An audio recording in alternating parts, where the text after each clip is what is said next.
নমস্কাৰ বন্ধু বান্ধৱীসকল, আপোনালোক স্বাগতম জনাইছোঁ মই অন্যতা মিনি ব্লগৰ মাজলৈ।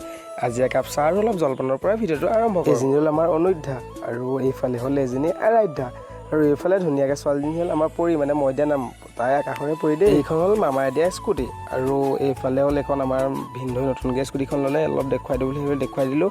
আৰু এই গেটখন খুলি আহিলোঁ। আজি মামাই দিয়া স্কুটিখন অলপ ফুৰিবলৈ যাম, ব'লক আপোনালোকক লগতে লৈ গৈ আছোঁ। মামাই দিয়া স্কুটিখন হেনো চলাবলৈ বেয়া, মই দেখোন ভালেই পাইছোঁ। আৰু মামাই দিব স্কুটি চলাবলৈ বেয়া হ'ব পাৰেনে? কিন্তু এখন স্পীড গৈ আপোনালোকে ব্ৰেক মাৰিলে খালি নৰখিব, অলপ তাতে সাৱধান হ'ব লাগিব। আৰু আমাৰ ৰাস্তা দেখিছে নহয়, ঘাট একদম পথাৰৰ দৰে দেই। মই গৈ থাকোঁতে গৰু এটা আকৌ ৰাস্তাতে পালোঁ। গৰুটোক কৈছোঁ আঁতৰি দে, মামাই দিয়া স্কুটি ব্ৰেক মাৰিলে নৰখিব খালি, পাছত মোক খালি নুদুখিবি দেই। ঘৰ আহি থাকোঁতে মৰম লগা কুকুৰ এটাই স্কুটিতে অলপ উঠুৱাই দিলোঁ।